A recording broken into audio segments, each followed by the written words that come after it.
হয় যুবক, তোমাদের পায়ে হাত দিয়া বলি, কার লাইফ স্টাইল তুমি অনুকরণ করো? কার লাইফ স্টাইল?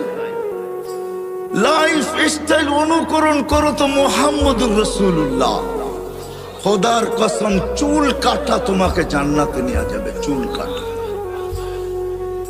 মুহাম্মদুর রাসূলুল্লাহর পোশাক তোমাকে জান্নাতে নিবে। যদি পেশাব জান্নাতে নিতে পারে তো পোশাক কেন নিবে না? আমাকে যুক্তি দেন।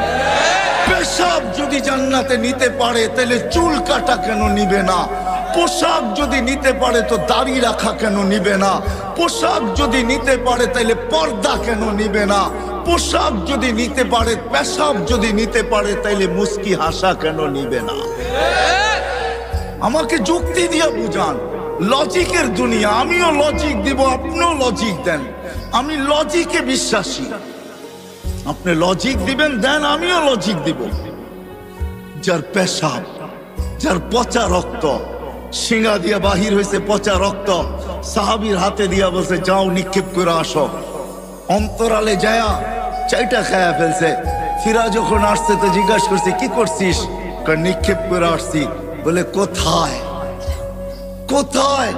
2-3 বার জিজ্ঞাসা করছে তো ইশারা দিয়া দেখাইছে পেটে পেটে পেটে পেটে নিক্ষেপ করে দিছি। বলছে কেন? বলছে সুঘ্রাণ ছাড়া কিচ্ছু ছিল না। সুঘ্রাণ আর সুঘ্রাণ ছিল, মনও মানতে ছিল না। জানি না জিব্বা কখন চেটা খায়া ফেলছে। জিব্বা আমার অবাধ্য হয়ে গেছে, কখন যে চেটা খায়া ফেলছে এটাও জানি না। আল্লাহর রাসূল বলছে তুই তোর উপরে জাহান্নামকে হারাম করে নিছিস। যার পচা রক্ত পান করলে জাহান্নাম হারাম হয়, তার চুলের স্টাইল কেন তোকে জান্নাতে নিবে না? যুবক বল, দে যুক্তি আমাকে। তার ক্যারিয়ার কেন নিবে না? তার লাইফ স্টাইল কেন নিবে না? তার আদর্শ কেন জান্নাতে আমাকে নিবে না?